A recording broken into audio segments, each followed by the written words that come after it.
Yeah! Get up! What is up, everybody?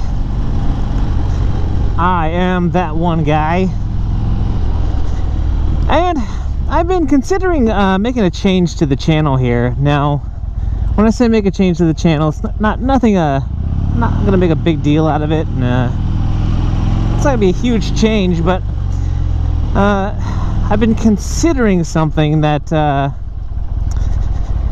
for a while, because I try to pay close attention to my my YouTube analytics, and according to my analytics, my average view duration is about 4 minutes. It's actually, I think, just below 5 minutes, and most of my videos are close to 10 minutes, anywhere between 5 and 10 minutes.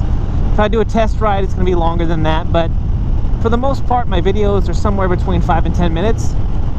And I'd like to get my view duration to be closer to where my average video time is. And instead of trying to make things more interesting on the channel, which, I mean, I'm always trying to be interesting, and I'm always trying to talk about things that I think are relevant and people want to listen to, but I think maybe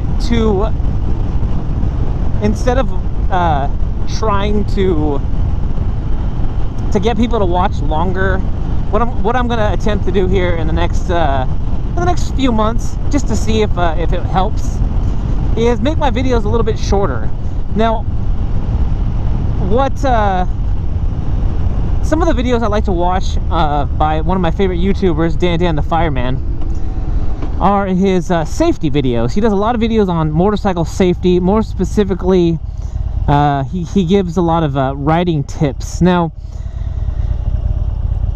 his videos tend to be about the same as mine, maybe a little bit longer, somewhere in the 10-minute range. His safety videos are great. I love watching them. But again, for me, if I were to do a safety video, what I want to try to do today is keep it under 5 minutes and try to keep you guys engaged for longer, for a bigger percentage of my actual video. So I'm only going to talk about one tip today on motorcycle safety, and it's something that has caused me to drop my bike once, and to almost drop it, you know, a handful of times.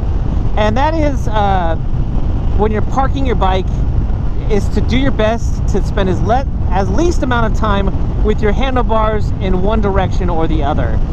What happens when you swing your handlebars all the way to one direction or the other is that if you were backing your bike up or had to stop suddenly, and you use your front brake, which is typically what you're using when you're backing your bike up because you're using your feet to move your bike, it puts a lot of pressure, and your bike wants to lay down because you're stopping especially as you're parking and you're moving into your space, and you had to stop suddenly, and your handlebars are all the way in one direction.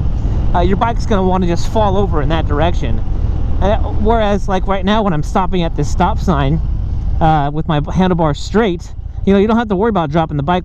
And I guess that same safety principle would apply to when you're stopping to make a turn. And that's something that I do all the time, especially if you're riding a lot in town, is you're going to be stopping at turns, is to not start turning your handlebars until you're starting to make the turn. Now, we don't turn our handlebars a lot except for when we're in slow speed situations, because all the other situations you're leaning your bike to make turns. So for you urban riders, for you riders who are riding a lot in town and making a lot of stops at stoplights, just be wary, especially if you're a new rider, not to have your handlebars really turn in one direction or the other, because that's just asking for you to lay your bike down. So guys, if you like this video, go ahead and hit the thumbs up down there, and if you're so inclined, hit the subscribe button, which I'll pop up right over here. I'll also throw up a link over in this direction, and you guys can go straight to one of my other videos. Guys, if you're riding, be safe, and if you're not riding, get riding. This is that one guy. And I'm out.